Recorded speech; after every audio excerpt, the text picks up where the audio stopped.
Today we wanted to talk about criteria for your new home when you are selling one home and buying a new one. Now, you have a reason why you're selling your home to buy a new one, and it probably has to do with size or one of these other issues like schools or your commute to work. Those are typically reasons why people move. So we're just going to kind of give you location is the number one rule of real estate, of course, but that doesn't change size and amenities and desires, what you need in your next home. So we're going to just talk about some of these typical reasons why people are going to make a decision, so you can kind of look at yourself in a little bit more of like a logical way and say, is this thing really important to me? Yes, it is, or no, it's not. So we're going to talk about geography first.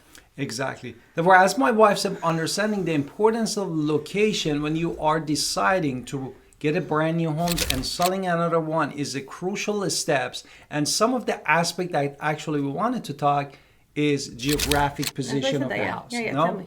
And then the first thing that comes to the mind is basically safety and crime rate, which really you need to check the local crime statistics to ensure that you have a peace of mind. And there are websites in every place that you go from the local government that they release this statistic annually or biannually. Now, one of the reasons I have always bought my homes in very specific areas is the next reason. It's always school districts for me.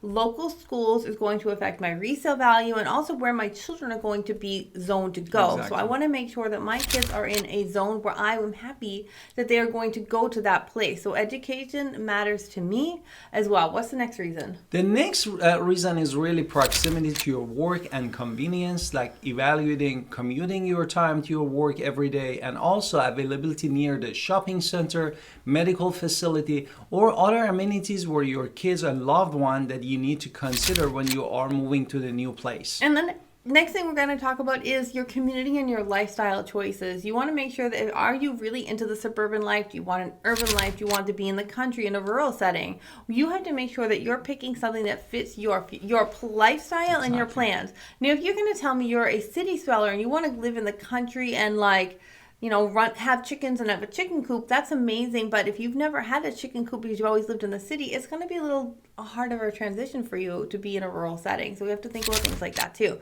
Now, that's not the only thing we're going to talk about. We're going to talk about size and future needs and all of this. But first, we're going to need to do our introduction. So let's hit. Hi, it's Alan Victoria. Welcome to our channel and podcast. And if this is your first time in our podcast and YouTube channel, make sure you subscribe and get notified. Also, you call text all the time, 252-327-3357. We love talking to you. Don't be shy. Also, grab our buyer's guide and seller's guide in the description below. Now, beside of all this geographic position, you need to also look at the local market trends, which really is about the local real estate market that you are trying to purchase a home. It could be the same town that you are or out of the state. Therefore, you need to look at the pricing fluctuation and the average days on the market. What is the inventory looks like? What is the appreciation in that area is? And as a real estate agent professional, we always have a monthly housing market update for different areas that we do in real estate. Now, I want to talk about size, right? Because you have a reason you need to buy this home. So size matters when it comes to homes. So the key measures to make sure that you're buying something, if you have a family of 4 and you're trying to look at a 1,200 square foot house, you are going to be on top of each other. So we have to think about square footage at the end of the day, because at the end of the day, you need to understand how much space your needs are. A higher footage does mean higher taxes, could be potentially higher maintenance, but at the same token, if you need the space, you need the space. What's another reason? The other one is the number of bedroom. Again, as my wife said, it depends on your current family size and any potential changes. If you expecting more kids in the future and or you're bringing your parents to live with you, these are all the factors that might affect the number of the bedrooms that you're looking for in this new house. Another thing might be you need extra rooms. Like for us, we do YouTube, so we definitely need a place where we're going to set up these videos. But maybe you need an office, you need a gym, you need a guest room because you have a lot of guests coming over. So you have to figure out, maybe you're really into yoga and you need a yoga studio. Whatever it is that you need dedicated space for that activity. You have to think about what it is you need. So maybe that first home didn't have everything you need, and that is why we're looking again. So which brings us to future needs. Exactly. Therefore, projecting your space based on your need over 5-10 years, that's a very smart thing to do, because as my wife said, you need to prioritize your life, and any things that changes financially, family size, work, and my wife said any place for the entertainment in the house, we need to consider it for the next 5 to 10 years. Is this an entertainment our YouTube room? Yes. Okay, sure. Okay, so evaluating your amenities is what we're going to talk about next. Your must-haves and your nice-to-have. So when we are looking at homes, we need to really have this into mind. So we want to look at our basic features, of course, how many bedrooms you have, how much storage space, how much parking do you need, but we need to go beyond the basics. We need to look at other things.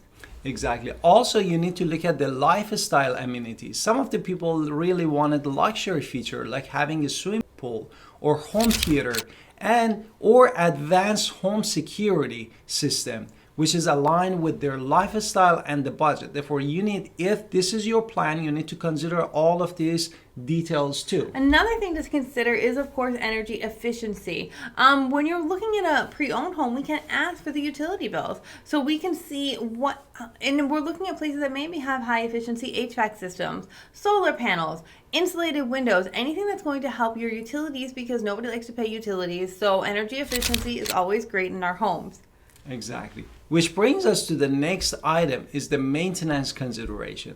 All the things is good, having this huge house with all this that it can accommodate the number of bedroom, but also we need to know that if we're buying a bigger space or a space that has a lot of components into it, we need to take care of that too. Therefore, definitely we need to balance our desire for the future and the time and money that we are spending in that house to upkeep with our investment. Right, which brings us to, we should have a list, right? So you should have 3 columns in your list: your must-have, your importance, and your nice-to-haves.